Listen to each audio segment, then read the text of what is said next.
সার্বজনীন স্বাস্থ্যসেবা নিশ্চিতে প্রয়োজন আঞ্চলিক ও বৈশ্বিক সহযোগিতা, জাতিসংঘে প্যানেল আলোচনায় প্রধানমন্ত্রী। ইমরানের সাথে বৈঠকে ট্রাম্পের নতুন সুর, কাশ্মীর ইস্যুতে আবারও মধ্যস্থতার প্রস্তাব, করলেন মোদির সমালোচনা। ত্রিদেশীয় সিরিজের ফাইনালে আজ আফগানিস্তানের মুখোমুখি বাংলাদেশ, শিরোপায় চোখ টাইগারদের।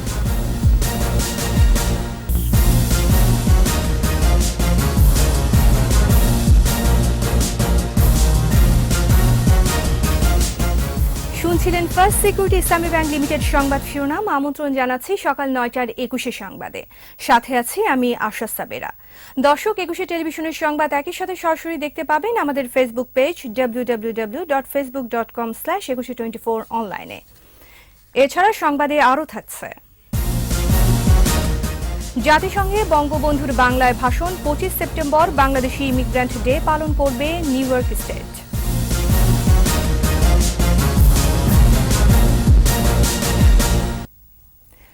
সার্বজনীন স্বাস্থ্যসেবা নিশ্চিত করতে আঞ্চলিক ও বৈশ্বিক পর্যায়ে সহযোগিতার উপর গুরুত্ব দিয়েছেন প্রধানমন্ত্রী শেখ হাসিনা। জাতিসংঘ সদর দপ্তরে সার্বজনীন স্বাস্থ্য সুরক্ষা নিয়ে উচ্চ পর্যায়ের প্যানেল আলোচনায় কোচিয়ারের বক্তব্যে তিনি কথা বলেন। এদিকে টিকাদান কর্মসূচিতে সফলতার জন্য ভ্যাকসিন হিরো পুরস্কার পেয়েছেন প্রধানমন্ত্রী শেখ হাসিনা। আরও জানাচ্ছেন দুলি মল্লিক। জাতিসংঘের সাধারণ পরিষদের ৭৪তম অধিবেশনের আনুষ্ঠানিকতা শুরু। একে একে হাজির হন বাংলাদেশের প্রধানমন্ত্রী শেখ হাসিনা সহ সব বিশ্ব নেতারা। উদ্বোধনী বক্তব্যে জাতিসংঘের মহাসচিব অ্যান্টোনিও গুতারেস মানবাধিকার, টেকসই উন্নয়ন, চরমপন্থী সংগঠনগুলোর কার্যক্রম ও জলবায়ু পরিবর্তনের বিষয় তুলে ধরেন।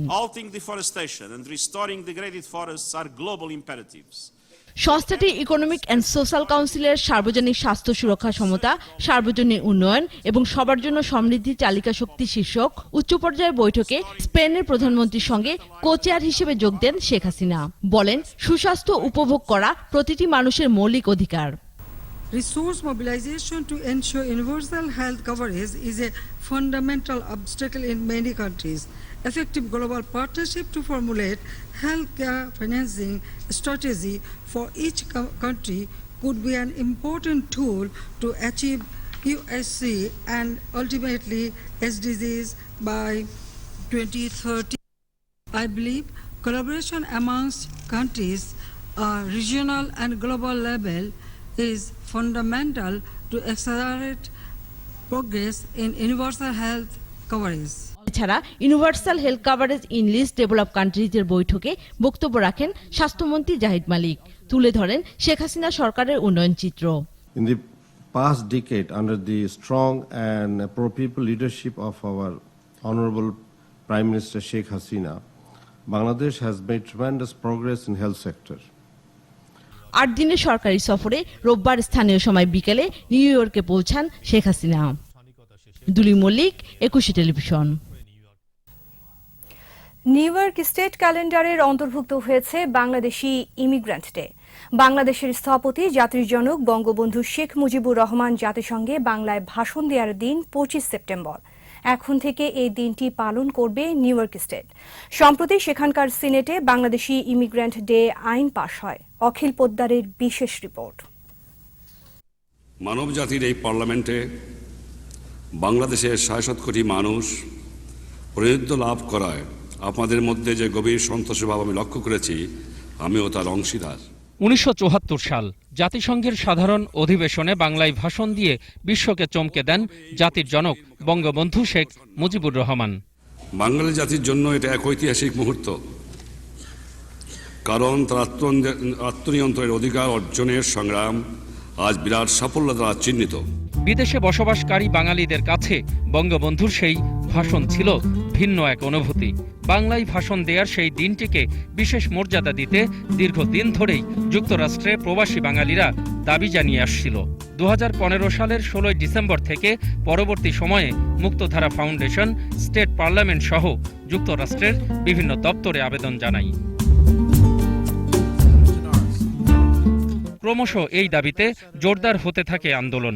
2017 সালের জানুয়ারিতে সিনেটে এই আবেদনের প্রেক্ষিতে রেজুলেশন উত্থাপিত হয়, কিন্তু রিপাবলিকানদের বিরোধিতায় তা বাদও পড়ে। চলতি বছরের শুরুতে ইমিগ্রেন্ট ডে ঘোষণার চূড়ান্ত আশা দেখেন মুক্তধারা ফাউন্ডেশনের কর্ণধার বিশ্বজিৎ সাহা। গেল 27 ফেব্রুয়ারি সিনেট অধিবেশনে বিলটি উত্থাপিত হয়, তা পাশ হয় সর্বসম্মতিক্রমে। 25 সেপ্টেম্বর বাংলাদেশ ইমিগ্রেন্ট ডে ঘোষণা করে নিউ ইয়র্ক স্টেট। বহির্বিশ্বে বসবাসরত সকল বাংলাদেশিদের পক্ষ থেকে গণপ্রজাতন্ত্রী বাংলাদেশ সরকারের কাছে আমাদের প্রত্যাশা থাকবে জাতির জনক বঙ্গবন্ধু শেখ মুজিবুর রহমানের জন্মশতবার্ষিকীর প্রাক্কালে 25 সেপ্টেম্বরকে বাংলাদেশ ইমিগ্রেন্ট ডে হিসাবে ঘোষণা করা। সাধারণ পরিষদের অধিবেশনে বঙ্গবন্ধুর সেই ভাষণ এখনো বাঙালির কাছে বিশেষ মর্যাদার স্মারক। আজ এই মহান পরিষদে আপনাদের সামনে দুটো কথা বলার সুযোগ পেয়ে আমি নিজকে ভাগ্যবান মনে করছি। অখিল পোদ্দার, 21 টেলিভিশন। ত্রিদেশীয় টি-20 সিরিজ প্রসঙ্গ।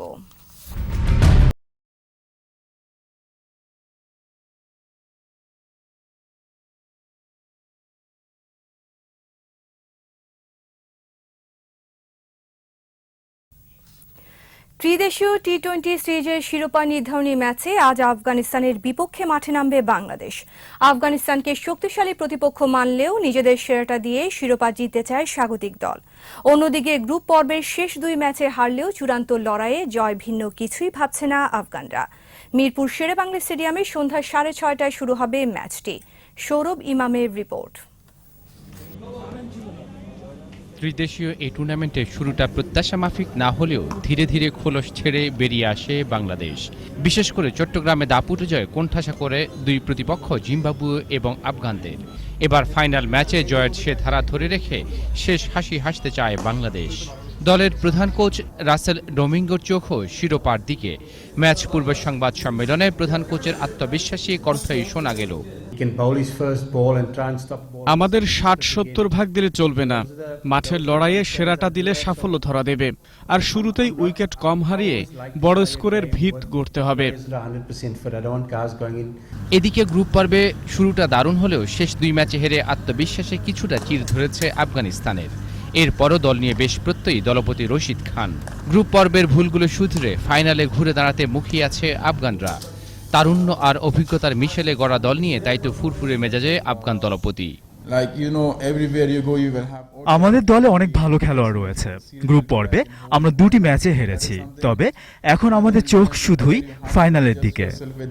শর্ট ভার্সনে 2 দলে এর আগে 6 মোকাবেলায় বাংলাদেশের 2 জয়ের বিপরীতে আফগানরা জিতেছে 4 ম্যাচে। শর্ট ভার্সন ক্রিকেটে গত বেশ কিছুদিন আফগানিস্তান যেন বাংলাদেশের কাছে রহস্য। তবে চট্টগ্রামে গ্রুপ পর্বের শেষ ম্যাচে আফগানদের হারিয়ে সেই রহস্যের জর্জনও কিছুটা খুলেছে। এবার চূড়ান্ত লড়াইয়ে আফগানিস্তানকে হারিয়ে দর্শকদের মুখে হাসি ফোটাতে চায় সাকিবের দল। সৌরভ ইমাম, 21 টেলিভিশন, ঢাকা। রংপুর 3 উপনির্বাচনে চলছে প্রার্থীদের জমজমাট প্রচারণা। জাতীয় পার্টির সাদ এরশাদ ও বিদ্রোহী প্রার্থী আসিফ শাহরিয়ার প্রচারণায় এগিয়ে থাকলেও থেমে নেই বিএনপি প্রার্থীও। এদিকে প্রচারণা শুরুর 8 দিন পর নিজ দলের প্রার্থীর প্রচারণায় নেমেছেন জেলা ও মহানগর নেতাকর্মীরা। আলী হায়দার রনির ক্যামেরায় রংপুর বিভাগীয় প্রতিনিধি লিয়াকত আলী বাদলের রিপোর্ট জানাচ্ছেন রত্না জামান।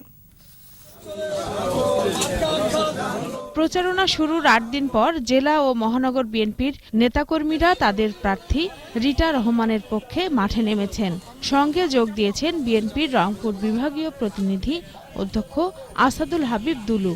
তবে বিএনপির প্রার্থীর অভিযোগ, দলের নেতাকর্মীদের হয়রানি করতে নাম ঠিকানা সংগ্রহ করা হচ্ছে।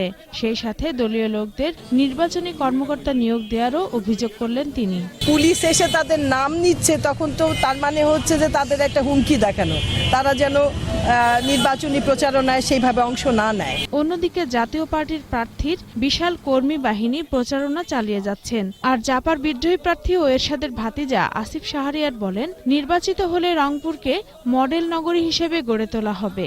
আমি চাই বাংলাদেশকে ইমপ্রুভমেন্ট করার জন্য, বাংলাদেশকে সোনার বাংলা, যেটা আমাদের বঙ্গবন্ধু শেখ মুজিবুর রহমানের স্বপ্ন ছিল, ওই স্বপ্নটাও আমরা যেন সবাই পূরণ করতে পারি। ইদানিংকালে দেখা যাচ্ছে যে বর্তমান সরকার দুর্নীতির ব্যাপারে একটু সোচ্চার, বিভিন্নভাবে ওনাদের নিজেদের দলীয় লোকজনও এই দুর্নীতি করতে যেয়ে পার পাচ্ছে না। এদিকে বিএনপি প্রার্থীর অভিযোগের কোনো ভিত্তি নেই উল্লেখ করে রিটার্নিং অফিসার বলেন, উৎসব মুখর সুষ্ঠু ও নিরপেক্ষ নির্বাচন করার ব্যবস্থা নেওয়া হয়েছে। সবাই মিলে একটি উৎসব মুখর পরিবেশে আগামী 5ই অক্টোবর যে নির্বাচন অনুষ্ঠিত হতে যাচ্ছে সেটা যেন অবাধ, সুন্দর, আইনানুগ হয়, এই বিষয়ে সার্বিক প্রস্তুতি আমরা ইতিমধ্যে গ্রহণ করি। এদিকে ভোটাররা বলছেন, এলাকার উন্নয়ন করতে পারবে এমন যোগ্য ব্যক্তিকে বেছে নেবেন তারা। যারা কাজ করবে তাদেরকে আমরা ভোট দেব। রাস্তাঘাটের উন্নয়ন করবে, যে আমাদের রংপুরের যে উন্নয়ন চাই আমরা তাকেই ভোট দেব। রত্না জামান, 21 টেলিভিশন। সারা দেশে চলছে সনাতন ধর্মাবলম্বীদের প্রধান ধর্মীয় উৎসব শারদীয় দুর্গাপূজার প্রস্তুতি। পূজাকে সামনে রেখে ব্যস্ত সময় পার করছেন প্রতিমা কারিগররা। তবে প্রতিমা তৈরির সরঞ্জামের দাম বেড়ে যাওয়ায় লাভ কম হচ্ছে বলে জানান তারা। এদিকে নির্বিঘ্নে পূজা উদযাপনের প্রস্তুতি নিচ্ছে আয়োজক কমিটি ও প্রশাসন। ঠাকুরগাঁও ও শেরপুর প্রতিনিধির সহায়তায় আফসানা নীলার রিপোর্ট। শরতের কাশফুল জানান দিচ্ছে শারদীয় দুর্গাপূজার আগমনী বার্তা। শেরপুর জেলায় 144টি মণ্ডপে চলছে প্রতিমা তৈরির কাজ। 5টি উপজেলার পূজা মণ্ডপগুলোতে চলছে জাঁকজমক প্রস্তুতি। প্রতিমার কাঠামো তৈরি আর রং লাগানোর পাশাপাশি চলছে মঞ্চসজ্জা ও প্যান্ডেল তৈরির কাজ। পুরোদমে প্রতিমা তৈরির কাজ চলছে এবং ডেকোরেশনের কাজ চলছে। 30 থেকে 35,000 টাকা, আর বিভিন্ন ধরনের দাম আছে, তারপর হচ্ছে 50,000 আছে, 60,000 আছে। দুর্গাপূজাকে সামনে রেখে ঠাকুরগাঁও শহর ও গ্রামাঞ্চলের মণ্ডপগুলোতেও পুরোদমে চলছে প্রতিমা তৈরির কাজ। মূর্তি গড়ার পর তুলির আঁচড়ে ফুটে উঠছে দুর্গতিনাশিনী দেবীর অবয়ব। আশা করছি যে কাজগুলো আমাদের পূজার আগে শেষ হয়ে যাবে। আমাদের কাজ প্রায় শেষের দিকেই, আর মনে করেন যে কিছুদিন সময় আছে, এর মধ্যে আমাদের কাজটা শেষ করতে হবে। তবে কারিগররা জানান, দাম বেড়ে গেছে প্রতিমা তৈরির প্রয়োজনীয় সরঞ্জামের। আপাতত যেই পরিশ্রম করে যাচ্ছি, যেই মজুরি দিচ্ছে, আমাদের কিন্তু পোষাচ্ছে না। এবারও উৎসব মুখর পরিবেশে দুর্গাপূজা উদযাপিত হবে বলে প্রত্যাশা পূজা উদযাপন কমিটির। শারদীয় দুর্গা উৎসব সফল করার জন্য আমরা সভা করেছি, আমরা সজাগ রয়েছি। আগামী 4 অক্টোবর থেকে শুরু হবে সনাতন ধর্মাবলম্বীদের সবচেয়ে বড় এই ধর্মীয় উৎসব। 8 অক্টোবর হবে দেবীর বিসর্জন। আফসানা নীলা, 21 টেলিভিশন। এবার আমাদের সাপ্তাহিক আয়োজন সোশ্যাল ইসলামী ব্যাংক লিমিটেডের সৌজন্যে জনসচেতনতা।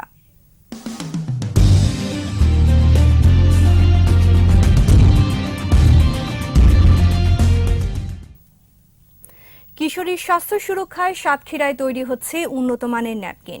প্রশিক্ষিত নারী কর্মীদের হাতে তৈরি এই স্বাস্থ্যপণ্য বিনামূল্যে বিতরণ করা হচ্ছে কিশোরীদের মধ্যে। জীবাণুমুক্ত এই ন্যাপকিন নিয়ে সাতক্ষীরা প্রতিনিধি জিএম মনিরুল ইসলাম মিনির রিপোর্ট, জানাচ্ছেন মাসুম আলিসা। নারীর অর্থনৈতিক ক্ষমতায়ন ও গ্রামীণ কিশোরীদের স্বাস্থ্য সুরক্ষায় স্যানিটারি ন্যাপকিন প্রস্তুত ও বিতরণ শীর্ষক একটি প্রকল্প বাস্তবায়ন করছে মহিলা বিষয়ক অধিদপ্তর। পরীক্ষামূলক এই প্রকল্পের আওতায় দেশের 32টি জেলায় স্থানীয় নারী উদ্যোক্তাদের প্রশিক্ষণ দিয়ে তৈরি করা হচ্ছে প্রজাপতি ব্র্যান্ডের ন্যাপকিন। সাতক্ষীরা জেলার 4টি বিদ্যালয়ে কিশোরী শিক্ষার্থীদের মাঝে এই ন্যাপকিন বিতরণ করা হচ্ছে বিনামূল্যে। এগুলো তৈরির কাজ তদারকি করছেন 8 জন প্রশিক্ষিত নারী। একদিনে তৈরি হয় 50 প্যাকেট ন্যাপকিন। এই প্রকল্পের মাধ্যমে আর্থিকভাবে লাভবান হচ্ছেন তারা, আর কিশোরী শিক্ষার্থীরা পাচ্ছে স্বাস্থ্য সুরক্ষা। নিজেরও একটা ছোট কারখানা আছে, কারখানাটার নাম হচ্ছে কিশোরী স্যানিটারি ন্যাপকিন। সেখানেও 6 জন মেয়ে কাজ করে। মাসে 800 প্যাকেট করে তৈরি করতে হয় 4টে স্কুলে দেওয়ার জন্য। গ্রামের মেয়েগুলা এই ন্যাপকিন সম্পর্কে তাদের ধারণা নেই এবং তারা সম্পূর্ণ অসচেতন, এবং তাদেরকে আমরা এই বিষয়ে সচেতন করি। 9টি ধাপে এই কাজটা করতেছি, আর চেষ্টা করি যে জীবাণুমুক্তভাবে কাজটা করার জন্য। গরিব, অসহায়, দুস্থ যারা এগুলো ব্যবহার করতে কিনতে পারে না, যে অসহায় মেয়েদের মাঝে আমরা দিব। কিশোরীদের জন্য এই প্রকল্পটি হাতে নিয়ে একই সাথে কিশোরী এবং উদ্যোক্তা নারী দুজনদেরই উপকার হয়েছে, এবং আগামীতে আমরা চাই যে আরো ব্যাপক পরিসরে কিশোরীদের হাতে এই সুবিধাটি পৌঁছে দেওয়া হয়। কিশোরী স্বাস্থ্য সুরক্ষায় সরকারের এই উদ্যোগ সাধারণ মানুষের প্রশংসা কুড়িয়েছে। মাসুম আলিসা, 21 টেলিভিশন। শেষ করছি সকাল 9টার 21 সংবাদ। যাবার আগে ফার্স্ট সিকিউরিটি ইসলামী ব্যাংক লিমিটেড সংবাদ শিরোনামগুলো আরও একবার। সার্বজনীন স্বাস্থ্যসেবা নিশ্চিতের প্রয়োজন, আঞ্চলিক ও বৈশ্বিক সহযোগিতা, জাতিসংঘে প্যানেল আলোচনায় প্রধানমন্ত্রী। ইমরানের সাথে বৈঠকে ট্রাম্পের নতুন সুর, কাশ্মীর ইস্যুতে আবারও মধ্যস্থতার প্রস্তাব, করলেন মোদির সমালোচনাও। ত্রিদেশীয় সিরিজের ফাইনালে আজ আফগানিস্তানের মুখোমুখি বাংলাদেশ, শিরোপায় চোখ টাইগারদের।